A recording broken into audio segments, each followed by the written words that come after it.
तो चलिए प्रिय भक्तगण, आज हम आपको एक कथा का श्रवण करा रही हूँ जो सुनने मात्र से आपके जीवन में सुख, संपत्ति और धन की वर्षा होगी। तो चलिए कथा को प्रारंभ करते हैं। अगर आप यह कहानी सुन रहे हैं तो पूरा सुनिए। इस कथा को आधा अधूरा छोड़कर जाने की गलती मत करिएगा, क्योंकि इस पवित्र कथा को पूरा सुनने से मन चाहा फल की प्राप्ति होगी। इसलिए इस कथा को पूरा सुने। आप शिव भक्त हैं तो भोलेनाथ का अनादर ना करें। भगवान शिव माता पार्वती से कहते हैं, हे देवी, आओ सुने माँ तारा रानी की कथा, जो एक समय की बात है। माँ भगवती के अनन्य भक्त में से एक राजा स्पर्श भी थे, जो दिन रात उनकी आराधना में लगे रहते थे। राजा के पास सब कुछ था, बस उन्हें संतान की कामना थी। वर्षों से संतान न होने के कारण राजा कुछ निराश रहते थे। एक दिन राजा की भक्ति से प्रसन्न होकर माँ भगवती ने सपने में आकर उन्हें 2 बेटियों की प्राप्ति का वरदान दिया। आशीर्वाद मिलने के कुछ समय बाद राजा के घर 2 कन्याओं का जन्म हुआ। बेटियों के जन्म की खुशी में राजा ने भव्य दावत आयोजित की और पंडितों को बुलाकर जन्म कुंडली बनवाई। सभी ने राजा से कहा कि यह साक्षात देवी का अवतार है, जहां भी इनके कदम पड़ेंगे वहां केवल खुशियां होंगी। यह देवी की आराधना का परिणाम होगा। ऐसा कहते हुए पंडितों ने लड़की का नाम तारा रखा। कुछ समय बाद मंगलवार को राजा के यहाँ एक और बेटी का जन्म हुआ। ज्योतिषियों ने उसकी कुंडली तैयार की और वे उदास हो गए। राजा ने जब उनसे उदासी का कारण पूछा तो ज्योतिषी ने कहा कि यह लड़की आपके जीवन में ढेर सारे दुख लेकर आएगी। राजा ने ज्योतिषी से पूछा कि मैंने क्या बुरे कर्म किए थे कि इसने मेरे घर में जन्म लिया। ज्योतिषियों ने बताया कि आपकी दोनों बेटियां पहले राजा इंद्र की सराय में थीं। बड़ी का नाम तारा और छोटी का नाम रुकम था। एक दिन ये दोनों धरती की सैर पर निकली। दोनों ने वहां पहुंचकर एकादशी के दिन व्रत रखा। तारा ने अपनी छोटी बहन से कहा कि आज एकादशी का व्रत है, बाजार जाकर कुछ ताजे फल ले आओ, लेकिन वहां कुछ खाना मत। रुकम फल लेने बाजार गई। वहां उसे मछली के पकौड़े मिले। उसने तुरंत उन्हें खा लिया और अपनी बहन के लिए कुछ फल ले आई। तारा ने उससे पूछा कि तुमने अपने लिए फल क्यों नहीं लिए। उसने उत्तर दिया कि वह मछली के पकौड़े खाकर आई है। तारा ने गुस्से में कहा, तुम पापिनी हो, एकादशी के दिन तुमने मछली खा ली। उसने ऐसे खराब कर्म के लिए उसे छिपकली बनने का शाप दे दिया। अब वह जंगल में छिपकली बनकर रहने लगी। वहां आर्षि गुरु गोरख अपने शिष्यों के साथ रहते थे। उनमें से एक शिष्य बहुत घमंडी था। अपने घमंड में वह शिष्य कमंडल में पानी भरकर एकांत में तपस्या करने बैठ गया। तभी एक प्यासी गाय वहां आई। उसने अपना मुंह कमंडल में डाल दिया और पानी पी लिया। पानी पीने के बाद जब गाय ने अपना मुंह बाहर निकालना चाहा तो कमंडल गिर गया और इससे शिष्य का ध्यान भंग हो गया। शिष्य ने देखा कि गाय ने पानी पी लिया है। जब शिष्य ने क्रोध में आकर गाय को गंभीर रूप से घायल कर दिया तो यह खबर जैसे ही गुरु गोरखनाथ को पता चली, वे तुरंत गाय को देखने पहुंच गए। गाय की दुर्दशा देखकर उन्होंने तत्काल उस अहंकारी शिष्य को आश्रम से निष्कासित कर दिया। कुछ समय बाद उन्होंने गौ माता पर किए गए अत्याचार के पाप को मिटाने के लिए एक यज्ञ आयोजित किया। इस यज्ञ की खबर जब उसी अहंकारी शिष्य को मिली तो वह पक्षी का रूप धारण करके यज्ञ स्थल पर पहुंचा और वहां के भोजन में चुपके से जहरीला सांप डाल दिया, पर किसी को भी इस बात का पता नहीं चला। जब यह सब हो रहा था तब तारा के श्राप से ग्रस्त छिपकली ने रोटी में रखे जहर को देख लिया। उसे लगा कि यह खाना खाकर सभी मर जाएंगे। लोगों की जान बचाने के लिए छिपकली रूपी रुकम सबके सामने भोजन में गिर गई। लोगों ने छिपकली को बहुत कोसा और बर्तन को खाली करने लगे। उसी समय भंडारे वालों ने खाने में मरी हुई सांप को साफ देखा। तब जाकर सभी को समझ में आया कि छिपकली ने जानबूझकर अपनी जान देकर सबकी जान बचाई थी। इस बात को देखते हुए कि एक छिपकली होने के बावजूद उसमें इतने नेक विचार थे, यज्ञ में मौजूद सभी महत्वपूर्ण लोगों ने कहा कि हमें छिपकली की मुक्ति के लिए प्रार्थना करनी चाहिए।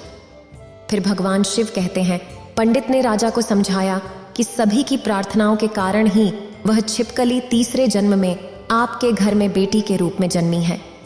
उसी तरह तारा ने दूसरे जन्म में तारामती बनकर अयोध्या के राजा हरिश्चंद्र से विवाह किया। इसके बाद पंडितों ने राजा को रुकम की हत्या करने की सलाह दी। इस पर राजा ने कहा, मैं अपनी बेटी को कैसे मार सकता हूँ? यह पाप होगा। तब ज्योतिष ने सुझाव दिया कि एक संदूक में सोना चांदी भरकर उसमें लड़की को रखकर नदी में प्रवाहित कर दो। संदूक के अंदर का सोना चांदी देखकर लोग उसे नदी से जरूर निकालेंगे और लड़की की जान बच जाएगी। राजा ने ज्योतिषियों की बात मानी और वैसा ही किया। सोना चांदी से जड़ा संदूक नदी में देखकर काशी के पास एक भंगी ने उसे बाहर निकाला। उनके कोई संतान नहीं थी, इसलिए उन्होंने संदूक में मिली लड़की को अपनाने का निर्णय लिया। भंगी और उसकी पत्नी ने उस लड़की को बहुत प्यार से पाला और उसका नाम रुकम रखा। जब वह बड़ी हुई तो उन्होंने उसकी शादी रोको से कर दी। रुकम की सास तारामती और राजा हरिश्चंद्र के महल में सफाई का काम करते थे। कुछ समय बाद तारामती बीमार पड़ गईं और रुकम ने उनकी जगह पर काम करना शुरू कर दिया। तारामती ने रुकम को देखा और पिछले जन्म के पुण्य के कारण उसे पहचान लिया। उन्होंने रुकम से कहा कि तुम मेरे साथ बैठो। रुकम ने उत्तर दिया कि मैं अभागिन हूँ और इसलिए आपके साथ नहीं बैठ सकती। तब तारामती ने उसे बताया कि पिछले जन्म में वह उनकी बहन थी और एकादशी के व्रत के दिन मछली खा ली थी, इसलिए उन्होंने उसे दंड देते हुए छिपकली बना दिया था। अब जब तुम्हें मनुष्य जन्म प्राप्त हुआ है तो इस जीवन में माँ वैष्णो की आराधना करो और पुण्य अर्जित करो। माँ की उपासना से तुम्हारी सभी इच्छाएं पूरी होंगी। तारामती की कहानी सुनकर रुकम माँ वैष्णो से एक पुत्र की प्रार्थना करती है और वचन देती है कि यदि उसकी मनोकामना पूरी होती है तो वह अपने घर में माँ वैष्णो देवी की पूजा और जागरण आयोजित करेगी। माँ वैष्णो देवी उसकी प्रार्थना सुनती हैं और उसे एक पुत्र प्रदान करती हैं। पुत्र के जन्म के बाद रुकम उसकी देखभाल और लाड प्यार में इतनी लीन हो जाती है कि माँ वैष्णो देवी की पूजा करना भूल जाती है। इस प्रकार 5 वर्ष बीत जाते हैं और एक दिन उस बच्चे को चेचक हो जाती है, जिसे माता भी कहते हैं। बच्चे की हालत देखकर परेशान रुकम अपने पिछले जन्म की बहन तारामती के घर गई और उन्हें इस समस्या के बारे में बताया। जब तारामती ने पूछा कि क्या उसने माँ वैष्णो देवी की पूजा में कोई गलती तो नहीं की, तब रुकम को याद आया कि उसने माँ वैष्णो देवी के जागरण का व्रत लिया था। इसे याद कर उसे गहरा पछतावा हुआ और उसने मन ही मन माँ से वादा किया कि बच्चा ठीक होते ही वह अपने घर में जागरण करवाएगी। अगले दिन ही उसका बेटा पूरी तरह से ठीक हो गया।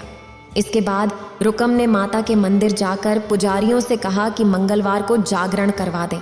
सुनकर पंडित ने कहा, तुम ये 100 रुपये दे दो, हम मंदिर में ही जागरण कर देंगे। रुकम ने उत्तर दिया, मुझे मालूम है मैं चमारिन हूँ, पर कृपया मेरे घर आकर जागरण कीजिए। माँ भेदभाव नहीं करती, आपको भी नहीं करना चाहिए। इस पर पंडित ने विचार कर कहा, अगर रानी जागरण में आएंगी तो हम तुम्हारे घर जागरण करने को तैयार हैं। ये सुनकर रुकम अपनी बहन रानी तारामती के पास गई और सब कुछ बताया।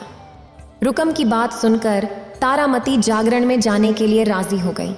फिर रुकम यह खबर लेकर पंडित के पास गई। फिर वह सुनने वाला उनकी बीच की बातों को सुन लेता है और राजा हरिश्चंद्र के पास जाकर सब कुछ बता देता है। राजा के मन में यह विचार आता है कि रानी को निम्न जाति के लोगों के घर जागरण में नहीं जाना चाहिए, इसलिए वे अपनी अंगुली काट लेते हैं ताकि उन्हें नींद न आए और रानी जागरण में न जा सके। जब जागरण का समय होता है तब भी जब राजा को जागते हुए देखकर रानी मन ही मन माँ वैष्णो देवी से प्रार्थना करती है कि महाराज को नींद आ जाए ताकि वह जागरण में जा सके। रानी की प्रार्थना के कुछ ही समय बाद राजा को नींद आ जाती है। तब रानी तारामती रोशनदान से रस्सी बांधकर महल से नीचे उतर आती है और रुकम घर की ओर चली जाती है। इस जल्दबाजी में रास्ते में उनका रेशमी रुमाल और पांव की पायल गिर जाती है। कुछ समय बाद राजा हरिश्चंद्र की नींद खुल जाती है। जब राजा सोकर उठते हैं और रानी को अपने पास न पाते हैं तो वे उनकी खोज में निकल पड़ते हैं। रानी की खोज करते करते उन्हें रानी का रुमाल और पायल मिल जाती है। ये सामान लेकर राजा जागरण स्थल पर पहुंचते हैं और वहां चुपचाप बैठकर जागरण की धुनों में खो जाते हैं। जागरण माँ वैष्णो देवी के जयकारों के साथ समाप्त होता है और सभी को प्रसाद वितरित किया जाता है। उस समय रानी अपने हिस्से का प्रसाद अपनी झोली में रख लेती हैं। जब लोग उनसे पूछते हैं कि वह प्रसाद क्यों नहीं खा रही हैं और कहते हैं कि अगर वह प्रसाद नहीं खाएंगी तो जागरण में आए लोग भी प्रसाद नहीं खाएंगे, तब रानी कहती हैं कि वह प्रसाद राजा के लिए था। फिर वे खुद के लिए प्रसाद मांगती हैं और सबके सामने खा लेती हैं। जैसे ही रानी ने प्रसाद खाया, जागरण में सभी भक्तों ने प्रसाद ग्रहण किया। इसके पश्चात रानी महल की ओर रवाना हुई। उसी समय रास्ते में राजा ने उन्हें रोकते हुए पूछा कि क्या उन्होंने नीच जाति के घर से प्रसाद खाकर खुद को अपवित्र कर लिया है, और क्या वे अब उस प्रसाद से उन्हें भी अपवित्र करना चाहती हैं। अब वह उन्हें महल में नहीं ले जा सकते। ऐसा कहते हुए राजा ने रानी की झोली की ओर देखा, जहां उन्हें प्रसाद के स्थान पर गुलाब, चंपा जैसे फूल और कच्चा चावल व सुपारी दिखाई दी। इस चमत्कार को देख राजा हैरान रह गए। तब राजा ने चुपचाप रानी को साथ ले जाकर महल पहुंचे। वहां रानी ने राजा हरिश्चंद्र के सामने बिना किसी चीज के दीपक जलाया और उन्हें हैरान कर दिया। तब रानी ने कहा, महाराज, माँ के दर्शन प्राप्त करने के लिए बड़े त्याग की आवश्यकता होती है, इसलिए आपको अपने पुत्र रोहित दास की बलि देनी होगी। तब जाकर माँ दुर्गा आपको साक्षात दर्शन देंगी। यह सुनकर राजा के मन में भी माँ के दर्शन की तीव्र इच्छा जगी और उन्होंने अपने पुत्र की बलि दे दी। माँ दुर्गा तब शेर पर सवार होकर प्रकट हो गईं। उन्हें देखकर राजा हरिश्चंद्र अत्यंत प्रसन्न हुए और माँ दुर्गा ने तत्काल राजा के पुत्र को जीवित कर दिया। इस चमत्कार को देखकर राजा और भी खुश हुए। तब राजा ने माँ की पूजा पूरी विधि से की और अपनी गलतियों के लिए क्षमा मांगी। माँ दुर्गा ने राजा को खुश रहने का आशीर्वाद दिया। तब राजा ने रानी तारा से कहा, मैं बहुत प्रसन्न हूँ कि मुझे आप जैसी पत्नी मिली है। फिर राजा हरिश्चंद्र, तारा, रानी और रुकम अपनी मानवीय सीमाओं से मुक्त होकर देवलोक में चले गए। उन्होंने प्रेम से कहा, जय माता रानी, जय माँ अम्बे, कृपा करो माँ, जय जगत जननी अम्बे। फिर भगवान शिव कहते हैं, आज का दिन दुर्गा अष्टमी के रूप में मनाया जाता है, जो माँ महागौरी को समर्पित है। इस दिन माँ महागौरी की कथा सुनने से धन और ईश्वरीय आशीर्वाद प्राप्त होते हैं। जीवन में सुख समृद्धि आती है, सभी दुख दर्द दूर होते हैं और फल की प्राप्ति होती है। वैवाहिक जीवन भी सुखमय बनता है। इसलिए आज मैं नवरात्रि के अवसर माँ महागौरी की एक दुर्लभ और पौराणिक कथा बताने जा रहा हूँ। कृपया इस कथा को श्रद्धा और प्रसन्नता के साथ सुनें। एक बार नारद जी के उकसाने पर सती ने भगवान शिव से जिद की कि उनके गले में पहनी हुई मुंडों की माला का रहस्य क्या है। भगवान शिव ने जब उन्हें समझाया तब उन्होंने रहस्य खोल दिया। शिव जी ने पार्वती जी से कहा कि इस मुंड माला में जितने भी मुंड हैं वे सभी आपके हैं। माता सती यह सुनकर चकित रह गईं। उन्होंने भगवान शिव से पूछा, प्रभु, यह कैसे संभव है कि सभी मुंड मेरे हैं? शिव जी ने उत्तर दिया, ये आपका 108वां अवतार है। आप इससे पहले 107 बार जन्म ले चुकी हैं और शरीर त्याग चुकी है, और ये सभी मुंड पूर्व जन्मों की निशानी है। इस माला में अभी एक मुंड कम है, इसके पूरा होने के बाद माला संपूर्ण हो जाएगी।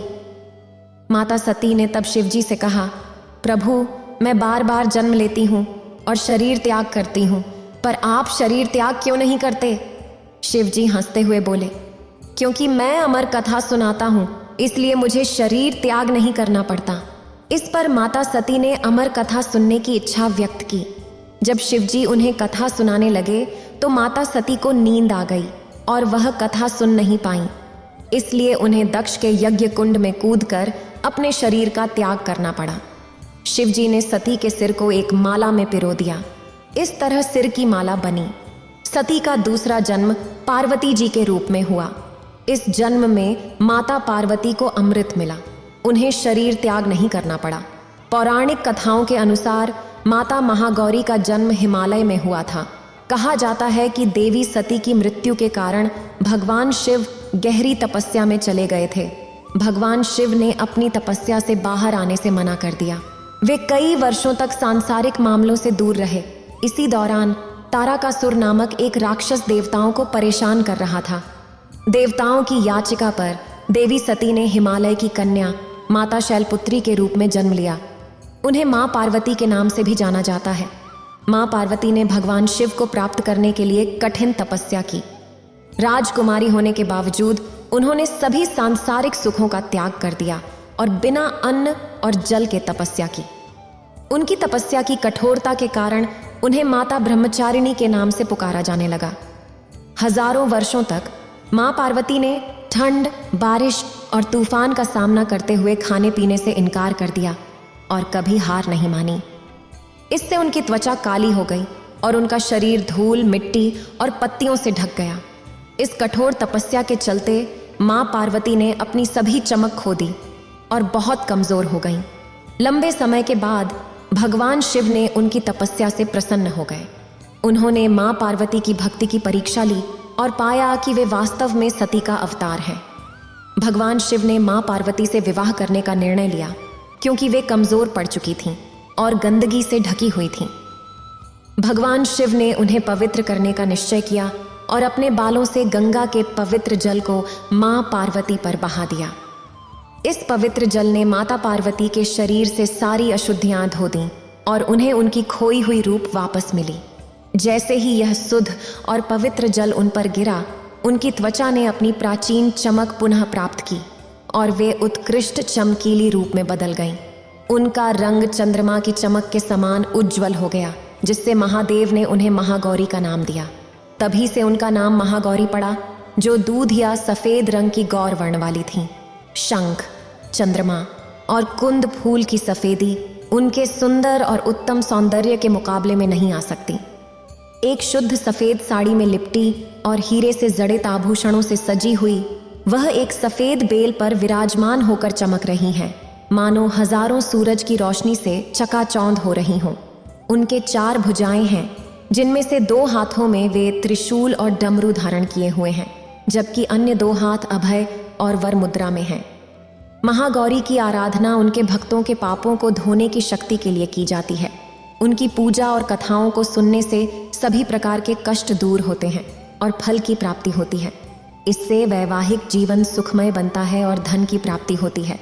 फिर भगवान शिव कहते हैं, रक्त बीज के मारे जाने के बाद शुंभ और निशुंभ को गहरा क्रोध आया और उन्होंने अपनी विशाल सेना का सर्वनाश होते देख देवी पर आक्रमण करने के लिए दौड़ पड़े।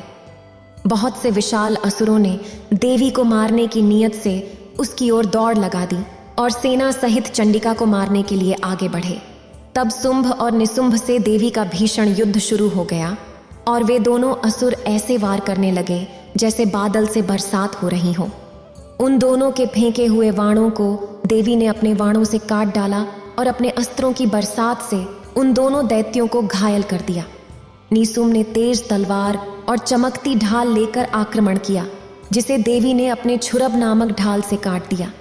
जब तलवार और ढाल कट गए तो देवी पर सख्ती से हमला किया गया।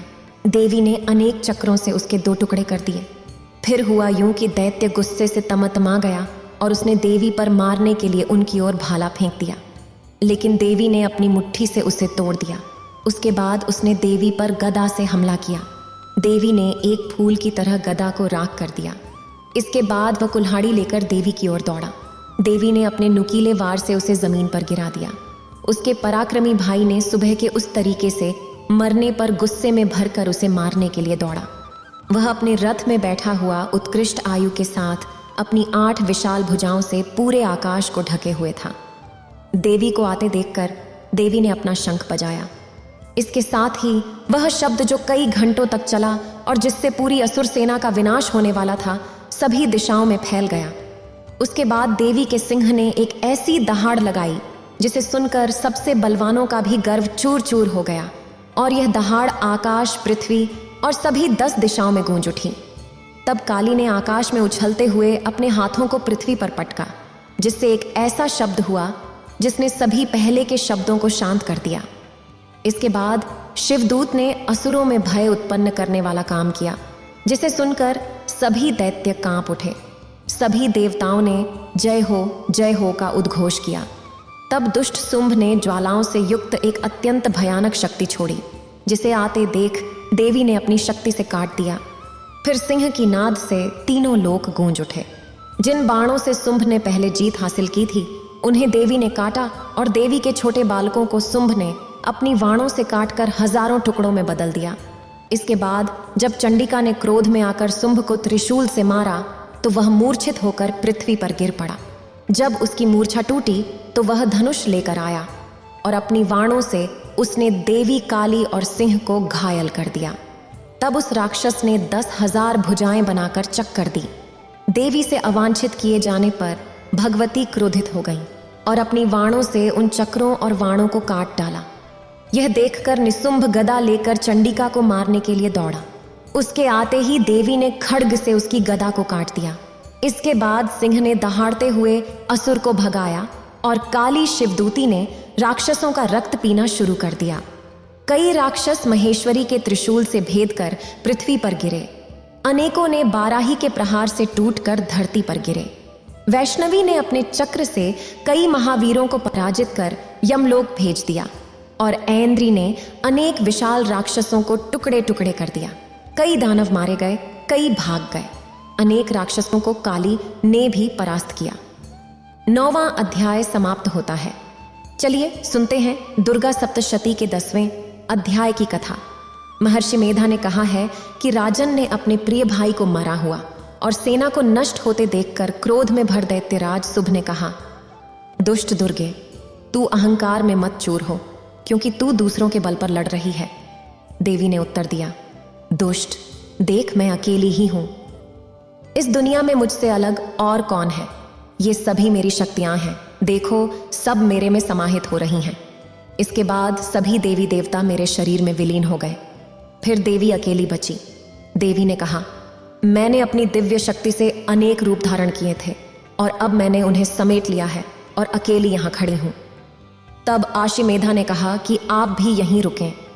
इसके बाद देवताओं और असुरों की उपस्थिति में और शुंभ के साथ एक भीषण युद्ध शुरू हो गया। अंबिका देवी ने सैकड़ों शस्त्र छोड़े। दैत्यराज ने भी कई घातक अस्त्र चलाए। देवी ने अपनी शक्तिशाली हुंकार से दैत्य के अस्त्रों को काट दिया। जब दैत्य ने बार बार अस्त्र चलाकर देवी को घेर लिया तो क्रोध में आकर देवी ने अपनी तलवार से उसका धनुष तोड़ दिया। जब दैत्य ने धनुष काट दिया तो उसने शक्ति का प्रयोग किया, परंतु देवी ने उसे भी काट दिया। तब दैत्य ने एक चमकती ढाल लेकर देवी की ओर दौड़ा, लेकिन देवी ने उसकी चमकती ढाल को भी काट दिया जब वह निकट आया। उसके बाद दैत्य का घोड़ा मर गया और उसका रथ टूट गया, सारथी भी मारा गया। फिर दैत्य ने देवी पर मुदगर से हमला करने के लिए बढ़ा, लेकिन देवी ने उसके मुदगर को भी काट दिया। क्रोध में दैत्य ने देवी की छाती में जोर से मुक्का मारा तो देवी ने भी उसकी छाती में एक जोरदार थप्पड़ मारा। थप्पड़ खाकर दैत्य पहले तो जमीन पर गिरा, लेकिन फिर खड़ा हो गया।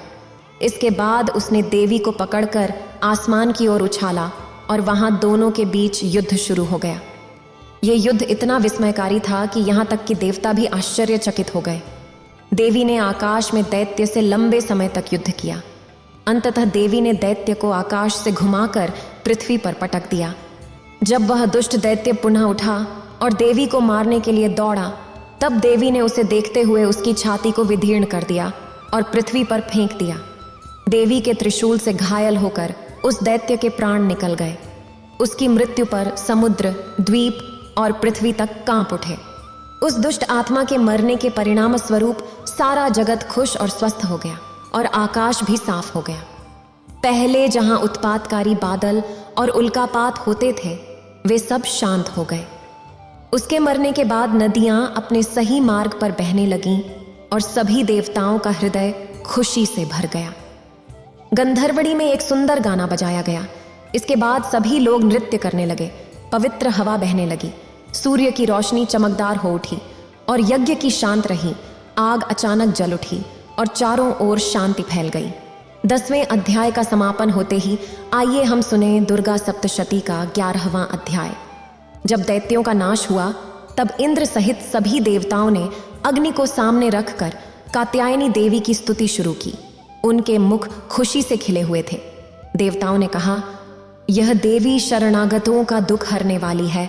संपूर्ण जगत की माता, तुम प्रसन्न रहो। विश्वेश्वरी, तुम पूरे विश्व की रक्षा करो, क्योंकि तुम इस छल और अचल की ईश्वरी हो। हे देवी, तुम संपूर्ण जगत की आधार रूप हो, क्योंकि तुम पृथ्वी रूप में भी मौजूद हो और अत्यंत पराक्रमी देवी हो। तुम विष्णु की शक्ति हो और विश्व की परम माया हो। तुम्हारी प्रसन्नता से ही यह पृथ्वी मोक्ष प्राप्त करती है। यह सारा जगत तुम्हारे मोहक व्याप्ति से भरा पड़ा है। सभी विद्याएं विभिन्न रूपों में तुम्हारी ही हैं। जितनी भी स्त्रियां इस जगत में हैं, वे सब तुम्हारी मूर्तियां हैं। तुम्ही ने इस संसार को अपनी मौजूदगी से पूर्ण किया है। तुम्हारी स्तुति कैसे की जा सकती है जबकि तुम स्वयं परम ज्ञानी, जीवन का रूप, स्वर्ग और मुक्ति की देने वाली हो।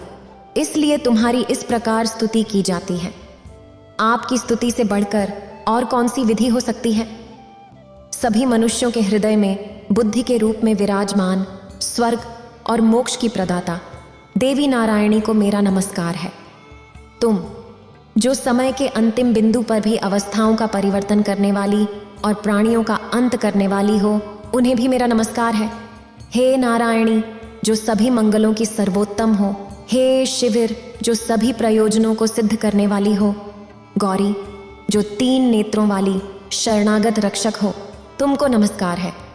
सृष्टि, स्थिति और संहार की शक्ति वाली सनातनी देवी, जो गुणों की आधारशिला और सर्व सुखों की जननी हो, तुमको नमस्कार है। हे नारायणी, जो सभी दुखियों की रक्षा में तत्पर और सभी पीड़ाओं को हरने वाली हो। तुम विमान पर बैठी हुई हो और नारायणी जल का अभिमंत्रित छिड़काव कर रही हो। तुम्हें नमस्कार है।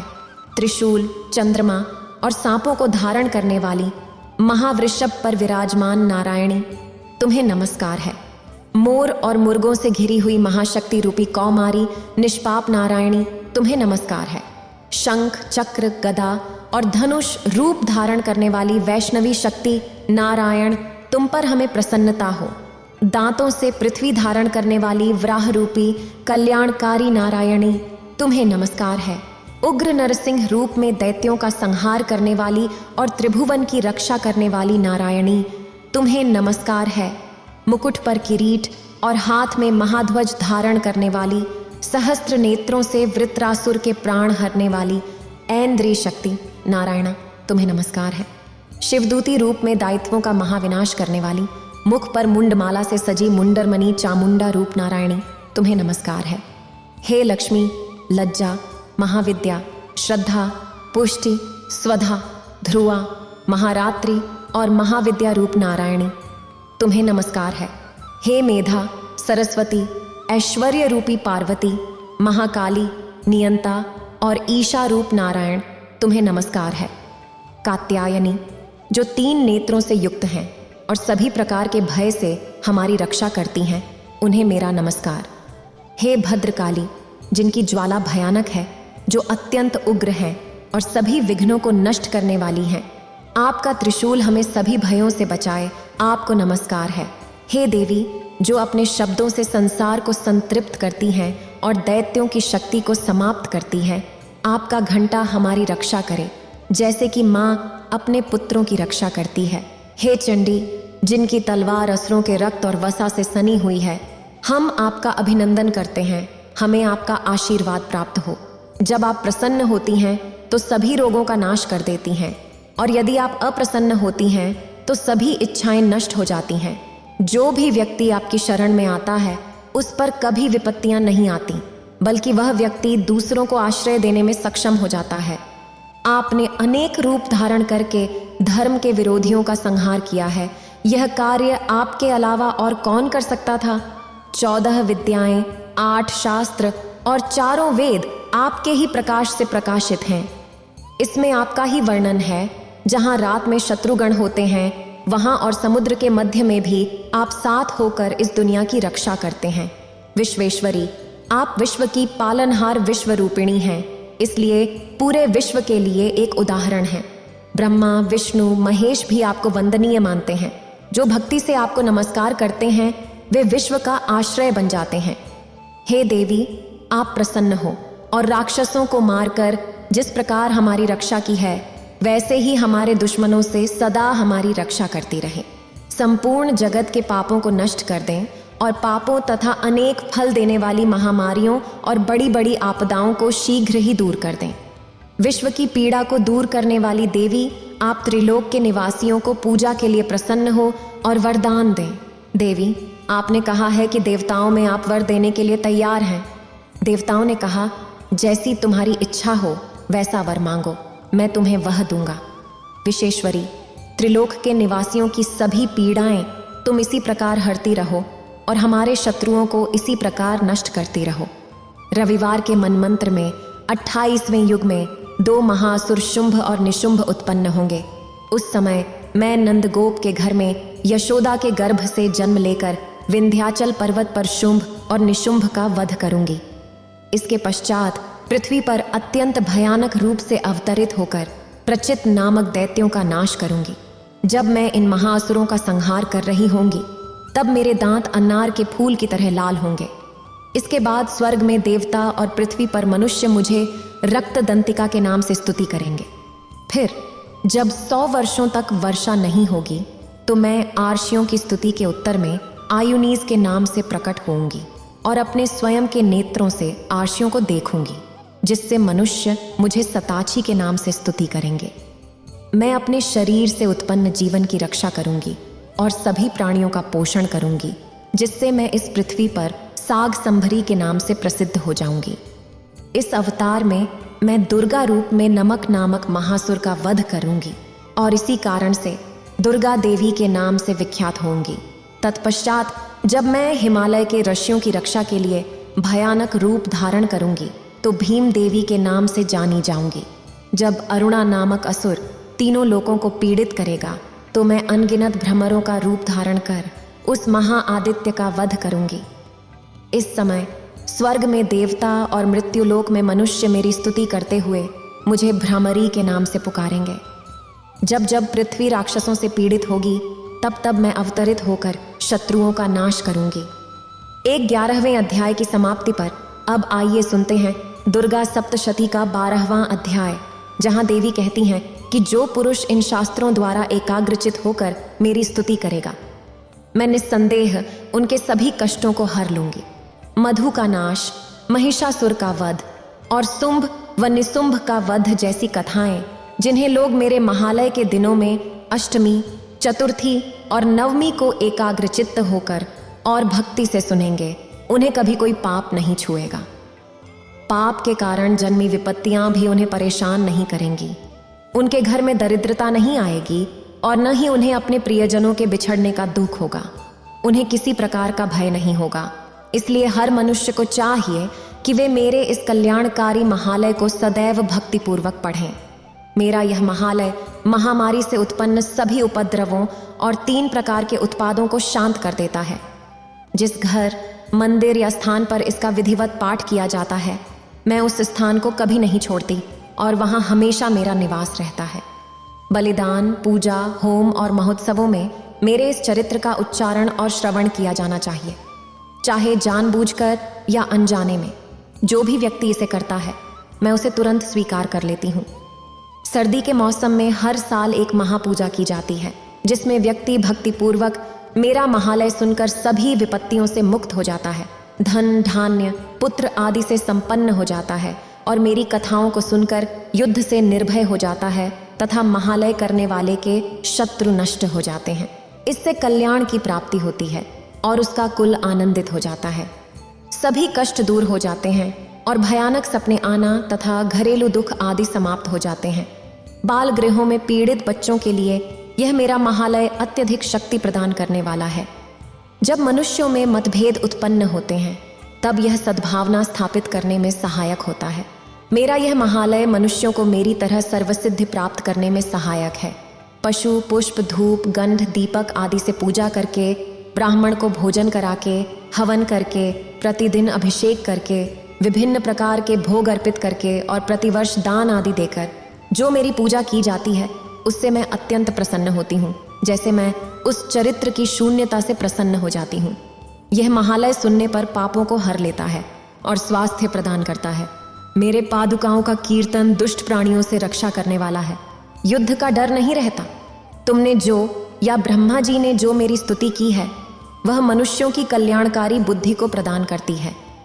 वन में, सुनसान रास्तों पर और दैत्यों से घिरे होने पर, जंगल में चारों तरफ से घिरे हुए या शत्रुओं द्वारा पकड़े गए होने पर, सिंहों के ब्याज दर से या जंगली हाथियों द्वारा पीछा किए जाने पर, राजा के क्रोध में मारे जाने के डर से, समुद्र में नाव के डगमगाने पर और भयंकर युद्ध में फंसे होने पर किसी भी प्रकार की पीड़ा या बाधा होती है।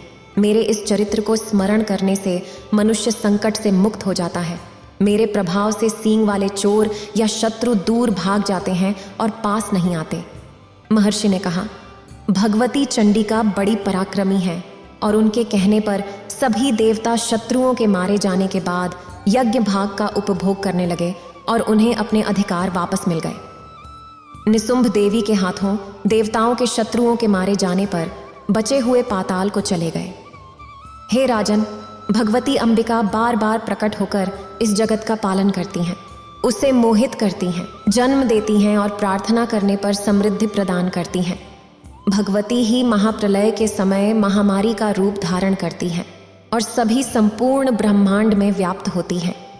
और वही भगवती समय समय पर महाकाली और महामारी के रूप धारण करती हैं और भले ही वह अजन्मी हो फिर भी सृष्टि के रूप में प्रकट होती हैं। वह सनातन देवी हैं जो प्राणियों का पालन करती हैं और मनुष्य के विनाश के समय लक्ष्मी के रूप में प्रकट होती हैं और अभाव और दृढ़ता के रूप में विनाश का कारण बनती हैं। पुष्प, धूप और गंध से पूजा करने और उनकी स्तुति करने से वे धन और पुत्र प्रदान करती हैं और धर्म में शुद्ध बुद्धि देती हैं। अब चलिए सुनते हैं दुर्गा सप्तशती का 13वां अध्याय।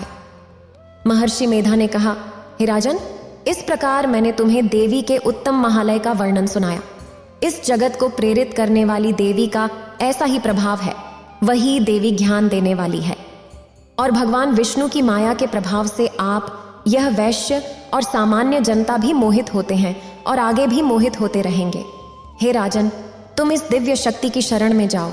यह देवी आराधना से मनुष्य को भोग, स्वर्ग और मोक्ष प्रदान करती हैं। मार्कंडेय जी ने बताया कि महर्षि मेधा की वाणी सुनकर राजा सूरत ने उस व्रतधारी महर्षि को प्रणाम किया और जब उनका राज्य चला गया तब उनके मन में गहरी निराशा आई और वह राजा और स्वयं तपस्या के लिए जंगल में चले गए और नदी के किनारे आसन लगाकर देवी की तपस्या में लीन हो गए। उन्होंने नदी के किनारे देवी की मूर्ति स्थापित की और पुष्प, धूप, गंध, दीप तथा हवन के द्वारा पूजा आरंभ की। पहले उन्होंने अपने आहार को सीमित कर दिया, फिर वे निराहार रहकर और पूरी एकाग्रता से भगवती की आराधना में लीन हो गए। 3 वर्ष तक उन्होंने अपने खून की बलि देकर देवी की निरंतर उपासना की। 3 साल बाद सृष्टि की पालनहार चंडिका ने प्रकट होकर उनसे कहा, हे राजन और हे अपने कुल के प्रसन्नता के अधिकारी, जो वर तुम चाहते हो वह मांग लो, मैं उसे तुम्हें प्रदान करूंगी क्योंकि मैं तुमसे बहुत प्रसन्न हूं। मार्कंडेय जी के अनुसार राजा ने अपने अगले जन्म में अविनाशी राज्य और इस जन्म में अपने शत्रुओं को पराजित करने के बाद फिर से अपनी सत्ता प्राप्त करने के लिए वरदान मांगा, वह भी ऐसे समय में जब उनका मन सांसारिक मोह से मुक्त हो चुका था। भगवती ने अपनी और अहंकार की आसक्ति को नष्ट करने वाले ज्ञान को प्रदान करने के लिए कहा। देवी बोली, हे राजन, तुम जल्द ही अपने शत्रुओं को पराजित करके अपने राज्य को पुनः प्राप्त कर लोगे। तुम्हारा राज दृढ़ और स्थायी होगा। फिर मृत्यु के बाद तुम सूर्यदेव के अंश से जन्म लोगे और सावनिक मन्नु के नाम से इस पृथ्वी पर प्रसिद्ध होगे। इतना कहकर भगवान शिव इस कथा को समाप्त करते हैं। इस वीडियो को बोलते समय कोई त्रुटि हो तो मैं क्षमा चाहती हूँ। उम्मीद है आप सभी को यह वीडियो अच्छी लगी होगी। अगर आप शिव के सच्चे भक्त हैं तो चैनल को सब्सक्राइब और वीडियो को लाइक करके कमेंट में हर हर महादेव लिख दीजिए।